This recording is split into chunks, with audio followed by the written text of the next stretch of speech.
ભગવાન શ્રી દ્વારિકાધીશની જે ધજા ફરકાવે છે તો એ ધજા વિશે થોડી માહિતી હું તમને આપીશ મિત્રો। તો આ વિડીયોમાં એન્ડ સુધી બન્યા રહેજો। તો મિત્રો, આ મંદિર લગભગ 150 ફૂટ ઊંચું છે મિત્રો, અને 150 ફૂટ ઊંચા આ મંદિર ઉપર 52 ગજની ધજા ફરકાવવામાં આવે છે મિત્રો। એ 52 ગજની ધજા ફરકાવવા માટે એક ખાસ ટ્રેનિંગ જોઈએ મિત્રો, કેમ કે આ એક દરિયા કિનારા પર છે જ્યાં 150 ફૂટની ઊંચાઈ હોય છે। એ જગ્યાએ લગભગ 70થી 80 કિલોમીટર પ્રતિ કલાકથી પવન આવતો હોય છે મિત્રો। તો આ પવનમાં જો સૌથી ઉપર જ્યારે ઊભું રહેવાનું થાય છે અને ધજા બદલવાની થાય છે ત્યારે એવું લાગે છે કે ભગવાનની જ્યાં સુધી કૃપા ના હોય ત્યાં સુધી ત્યાં કોઈ ઊભું રહી શકે નહીં મિત્રો। તો આ જે મહંત ધજા બદલે છે તેમની પર ખરેખર ભગવાનની કૃપા છે। તો ભગવાન દ્વારિકાધીશ ખરેખર તેમની પર કૃપા રાખે છે મિત્રો, કેમ કે 150 ફૂટ ઊંચી જગ્યાએ જ્યારે, અને એ પણ દરિયા કિનારે જ્યારે ઉપર ઊભું રહેવાનું હોય છે, અને એ પણ ધજા બદલવામાં લગભગ 40 મિનિટ લાગે છે મિત્રો।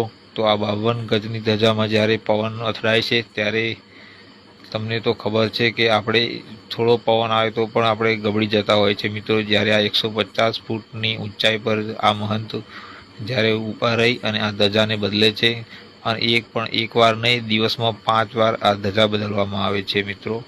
એક દિવસમાં 5 વાર જ્યારે ધજા બદલવાની હોય છે, એ પણ 152 ફૂટ 150 ફૂટ ઉપર, અને 52 ગજની ધજા। 52 ગજ એટલે એક ગજમાં 3 ફૂટ હોય છે મિત્રો। તો તમે વિચારી શકો છો કે 52 ગજની ધજા એટલે કેટલા ફૂટની થઈ। તો મિત્રો, અહીંયા સૌથી વધારે પવન હોય છે, કેમ કે આ 150 ફૂટ ઊંચું મંદિર છે ભગવાન શ્રી દ્વારિકાધીશનું મિત્રો। તો તમે જોઈ શકો છો આ મહંત જેવી રીતે ધજા બદલે છે તે ખરેખર ભગવાન શ્રી દ્વારિકાધીશની કૃપા હોય તો જ આ કામ થઈ શકે મિત્રો, કેમ કે આટલા પવનમાં ઊભું રહેવું એ કોઈ રમત વાત નથી। તો મિત્રો, તમને આ વિડીયો કેવી લાગી અમને કમેન્ટમાં જરૂરથી જણાવજો। જય દ્વારિકાધીશ કમેન્ટમાં લખવાનું ભૂલતા નહીં, અને આ વિડીયોને લાઈક કરવાનું ભૂલતા નહીં।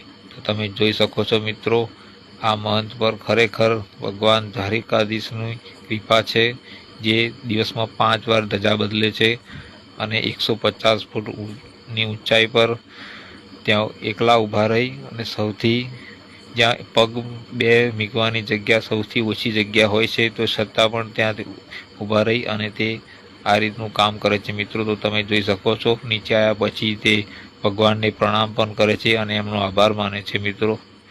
તો આ છે ભગવાન શ્રી કૃષ્ણની 52 ગજની ધજા, જેને દિવસમાં 5 વાર આ મંદિર ઉપર ચડાવવામાં આવે છે મિત્રો, અલગ અલગ રીતે।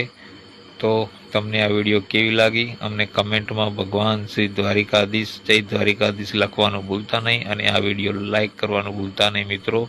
અને જો સારી લાગે તો શેર પણ કરજો। તો મળીએ નવા વિડીયોમાં। જય દ્વારિકાધીશ।